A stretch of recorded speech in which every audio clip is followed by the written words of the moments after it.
UOL São Paulo.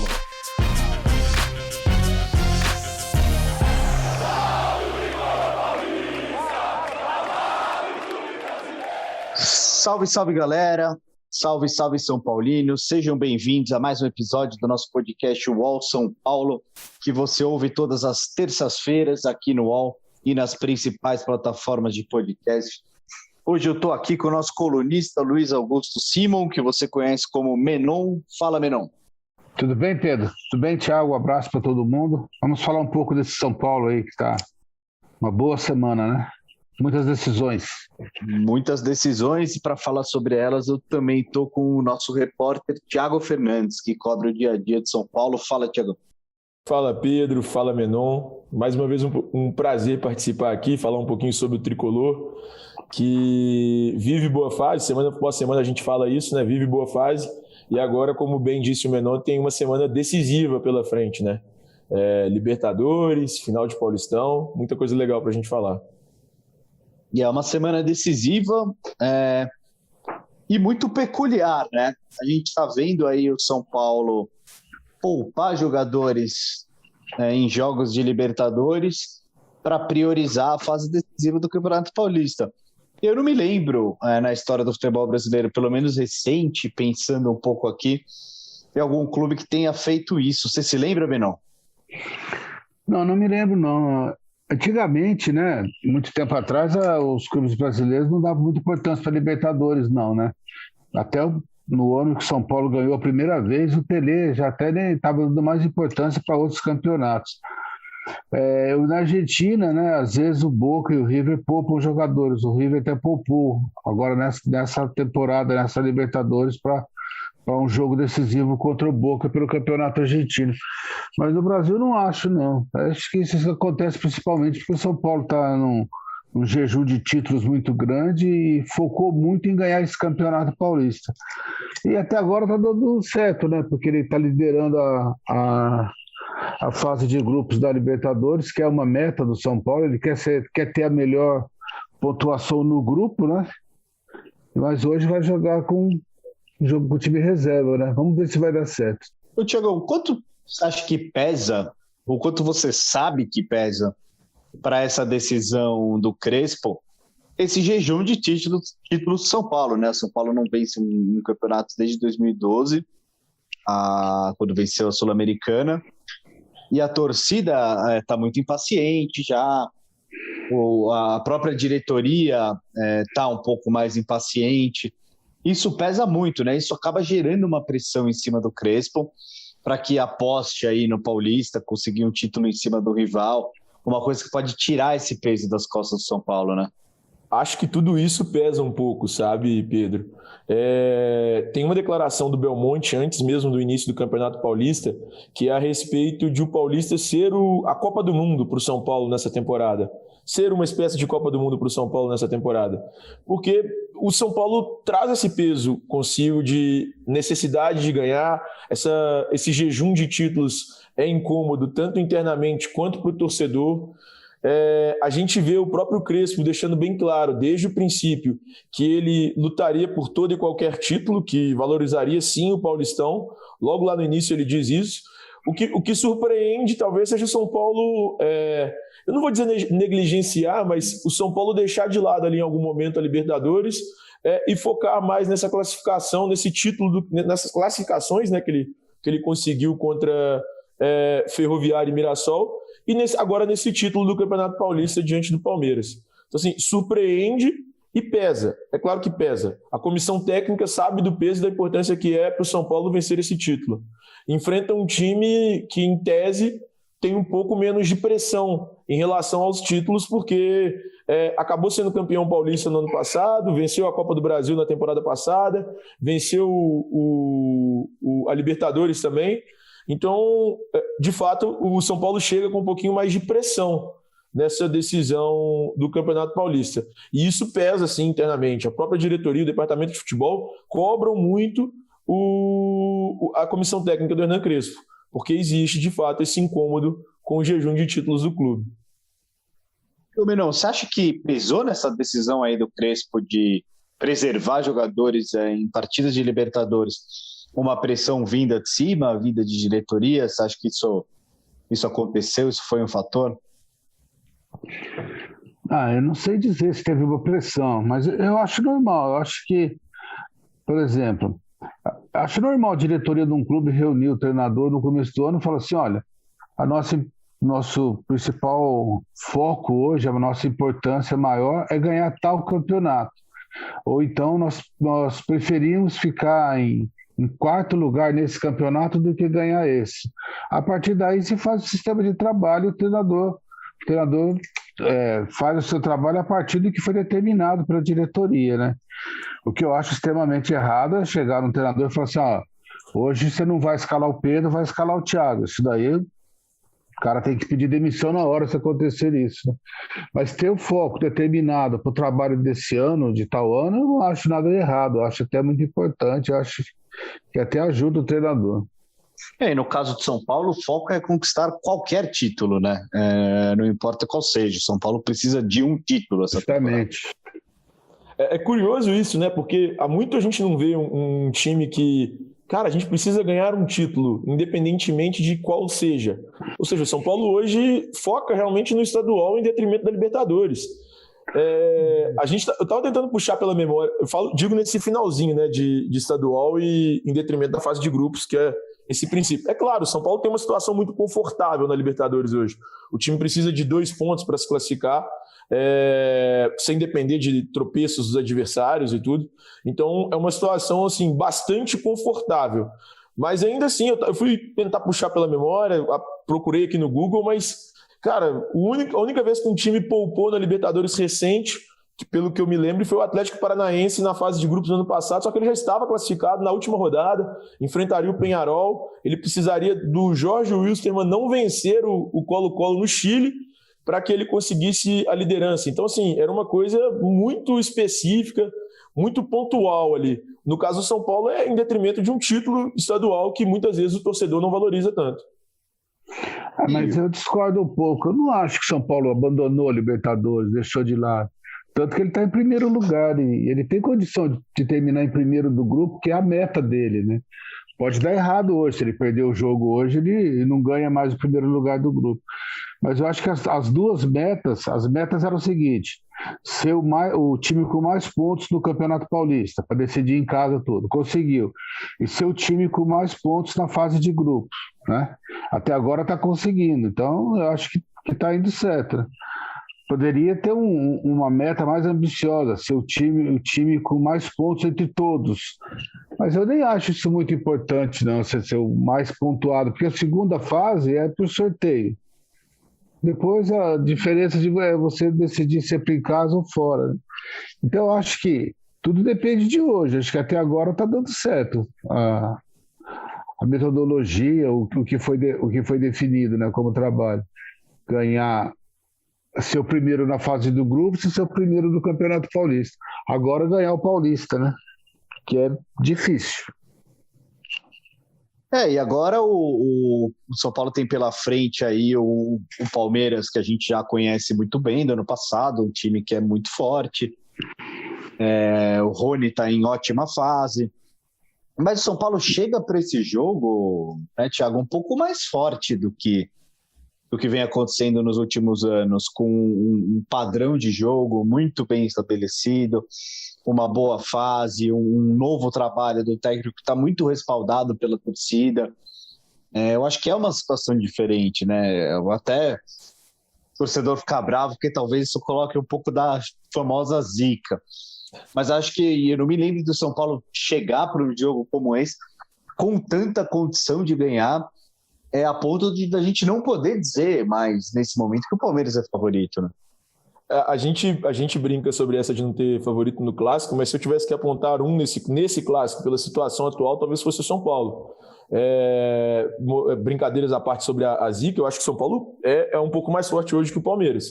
E aí a gente vê o São Paulo, para mim, como conjunto, um time bem definido, um time bem ajeitadinho. O trabalho do Crespo, para mim, é muito bom. O torcedor tem endossado isso, principalmente pelos resultados. O São Paulo tem vencido, tem convencido mais do que vencido, né? e eu tenho gostado de assistir aos jogos do São Paulo nesse início de temporada. Então, se eu tivesse que apostar nesse momento num campeão talvez dali, seria o São Paulo, Pedro. Sei que o torcedor pode ficar pé da vida ali com a gente, mas de fato para mim o São Paulo está um pouquinho à frente em termos de conjunto. O Palmeiras, é claro, tem toda a força e tudo o que fez na temporada passada, o trabalho do Abel, que é um pouco mais consolidado em termos de tempo, mas o Crespo em pouquíssimos meses já conseguiu colocar ali em campo sua filosofia e colocar um time forte para jogar e representar o São Paulo. Você também vê assim, Menão? Você também vê o São Paulo como, mesmo que leve, mas um favorito nessa final? Eu acho que o São Paulo é o melhor time do São Paulo nos últimos 7 anos, né? Desde o time do Muricy de 2014, que foi vice-campeão brasileiro. Esse é o São Paulo, melhor São Paulo que tem, muito combativo, muito compacto, com qualidade técnica também. Mas eu não aponto favorito, não, porque o que o Palmeiras fez em alguns jogos da Libertadores foi fantástico. Assim, a goleada 5-0 no Independiente, depois ganhou os 4 jogos da Libertadores, né? Eu acho que esse Palmeiras da Libertadores, ninguém é favorito contra ele, não. Agora, o Palmeiras do Paulista, né, que só jogou a Vera mesmo no final aí, esse aí o São Paulo é melhor, mas esse Palmeiras da Libertadores encara qualquer um. Para mim, bom, eu não sou muito de apostar, já não apostaria em ninguém, né? É isso aí, vamos para o intervalo rapidinho. Daqui a pouquinho a gente está de volta falando mais sobre São Paulo. Posse de Bola é o podcast semanal do All Sport sobre futebol. Às segundas e sextas-feiras, eu, Eduardo Tironi, converso com Juca Kfouri, Mauro César Pereira e Arnaldo Ribeiro sobre o que há de mais importante no esporte favorito do país. Você pode ouvir o Posse de Bola e outros programas do UOL em uol.com.br/podcasts, no YouTube e também nas principais plataformas de distribuição de podcasts. Salve, salve, galera! Estamos de volta aqui com o nosso podcast UOL de São Paulo. Antes do intervalo, o Menon vinha dizendo que esse São Paulo é o melhor São Paulo dos últimos 7 anos. E eu queria falar um pouco sobre alguns destaques desse time, né? A começar pelo argentino Martín Benítez. A torcida já está apaixonada por ele, é um começo dele de trajetória dele no São Paulo muito interessante, um cara que consegue clarear jogadas do jeito que a gente não via um jogador fazendo com a camisa do São Paulo faz um tempo. Eu queria saber de você, Thiago, qual que é a avaliação dentro do São Paulo até agora, desse começo do Benítez? Se já existe alguma conversa, alguma movimentação para comprar ele, porque se o torcedor estiver ouvindo a gente não souber, ele tá emprestado, ele é um jogador que pertence ao Independiente da Argentina, e tem os direitos fixados, né, no fim desse ano, né, Pedro? O São Paulo pode adquiri-lo. E qual que é o valor? Cara, não foi revelado, não tem esse valor de cabeça. É uma coisa que a gente pode até tentar apurar e colocar para o torcedor, inclusive, nas próximas conversas. Mas é um jogador que tem emprestado, tem os direitos fixados. O São Paulo, na verdade, ainda não existe essa conversa já para que ele seja adquirido, mas é algo que eu imagino que o Benítez, mantendo esse bom futebol, ele certamente estará nos planos da diretoria para 2022. Tem agradado bastante, né? Ele foi decisivo, principalmente no jogo contra a Ferroviária, pelas quartas de final. Depois deu mais uma assistência no jogo contra o Mirassol. É um jogador bem importante, bem relevante e que tem se destacado nesse início de temporada. Mas eu acho que tudo isso, todos esses jogadores se destacando, esses destaques individuais, parece aquele papo até de jogador, mas para mim tudo faz muito sentido quando a gente vê o conjunto do Crespo. E aí talvez um outro atleta ali conseguisse se destacar também nessa função. Fosse talvez o Igor Gomes, fosse talvez o Gabriel Sara, atletas que têm mais ou menos ali a mesma posição em campo, mas que têm algumas características diferentes do Benítez. Mas eu acho que o Benítez é um bom nome, e certamente, mantendo esse bom futebol lá na frente, o São Paulo tentará essa contratação. Bom, Menon, eu tenho a impressão clara de que o São Paulo é um com o Benítez e outro sem. Toda a parte ofensiva do São Paulo me parece funcionar muito melhor quando o Benítez está em campo do que quando o Igor está, ou mesmo quando o Sara está sozinho nessa função. É uma coisa um pouco parecida até com o que o São Paulo vivia no ano passado com o Luciano, né? Que é quase... não vou falar uma dependência, porque o São Paulo fez bons jogos sem o Benítez, mas você vê que é uma peça que muda toda a dinâmica ofensiva do time, você não acha? Eu acho sim, acho que ele é muito criativo, ele descobre espaços, né? Eu acho também que ele está sendo muito bem utilizado, né? Ele joga mais adiantado um pouco e o Gabriel Sara ajuda muito ali, né? O Gabriel Sara que faz a recomposição, que se alguém perde a bola, né? O Gabriel faz todo o lado esquerdo, direito, ajuda o Reinaldo. Então o Benítez não precisa fazer muito essa parte, né?